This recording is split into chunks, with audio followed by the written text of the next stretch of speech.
you need to do to pass the test, what the examiners will and won't be telling you. So let's go ahead and get it. If you don't know, I'm a state certified driving instructor. I teach teens and adults. So we're going to talk about some of the things you need to do to pass your test and be consistently safe. The first thing we need you to do is look for open spaces. When you're driving, people come in your space in front of you, beside of you, and the back of you. So you need to look for open spaces in the front, the left, the rear. Always be aware and keep your space. Next, you need to obey traffic signs and traffic signals. If you can stop safely in 3 seconds, 1001, 1002, and 1003, you should be stopping safely at 3 seconds and not slamming brakes. If you go through an intersection, this could be grounds for failure because the road tester or instructor, as myself, could deem this a dangerous maneuver. Next, let's talk about entering curves at the proper speed position.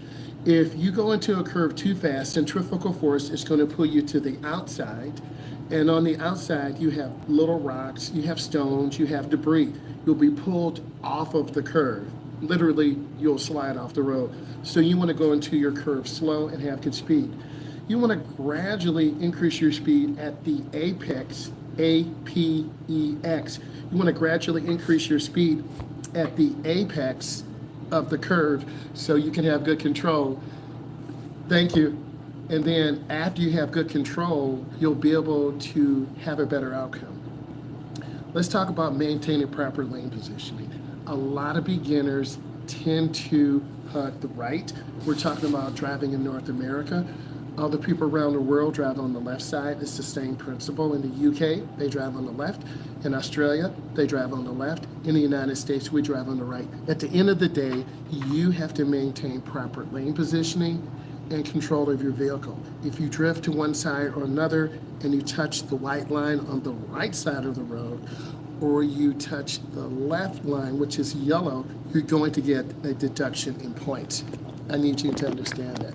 Let's continue talking about what we need. Next, you want to make sure that you have good parking maneuvers. Parking maneuvers are extremely important, and you, as a beginning driver, have to work on your parking maneuvers.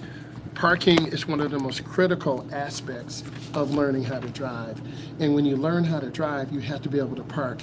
Parallel parking, you need to be able to line your car up straight and reverse back at a 45-degree angle, cutting your wheels all the way to the right. The rear of the car will go into the right, the front will swing out to the left.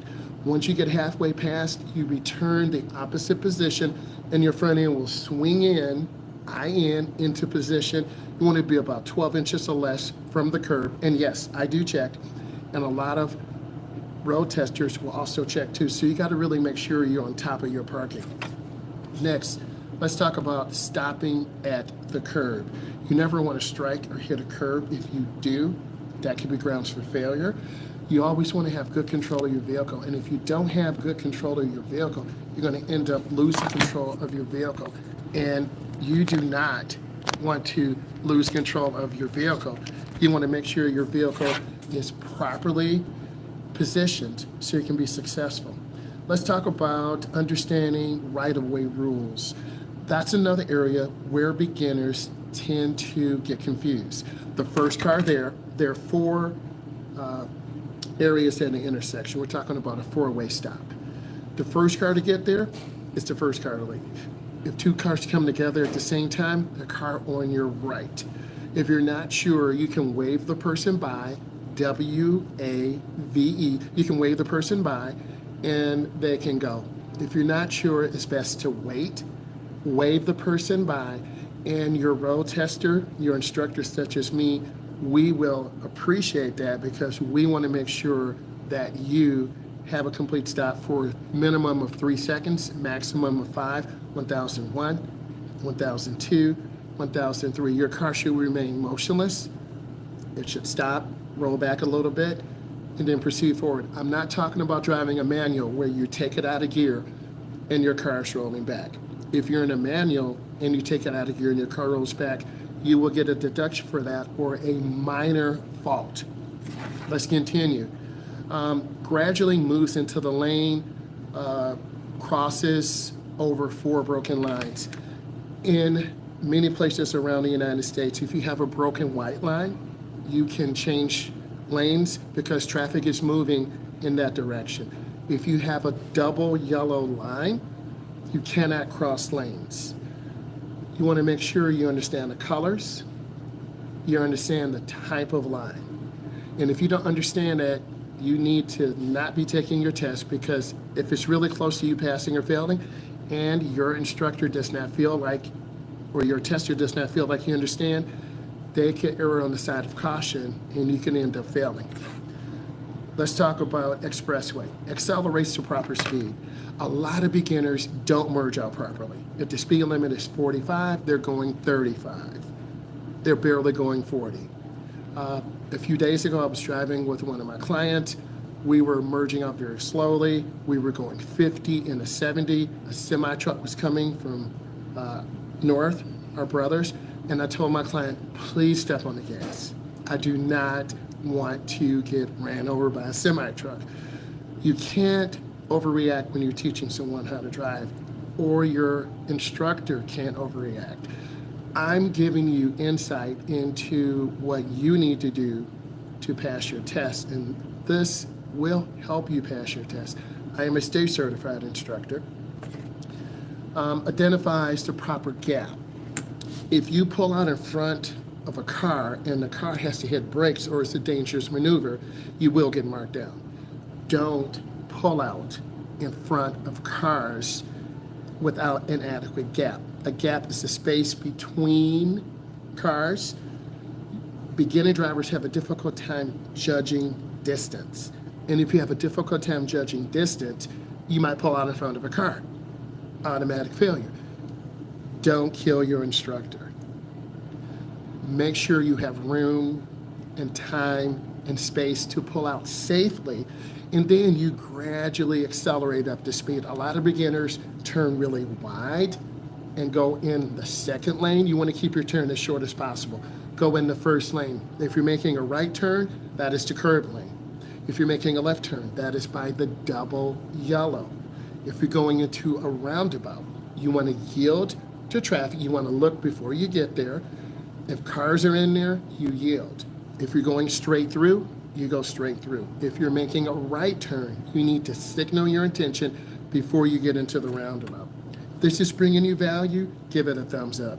Next, maintains proper speed and following intervals. You as a driver, if traffic is going 70, you need to go 70. If traffic is going 65, you need to go 65. Match your speed to the flow of the traffic. Thank you.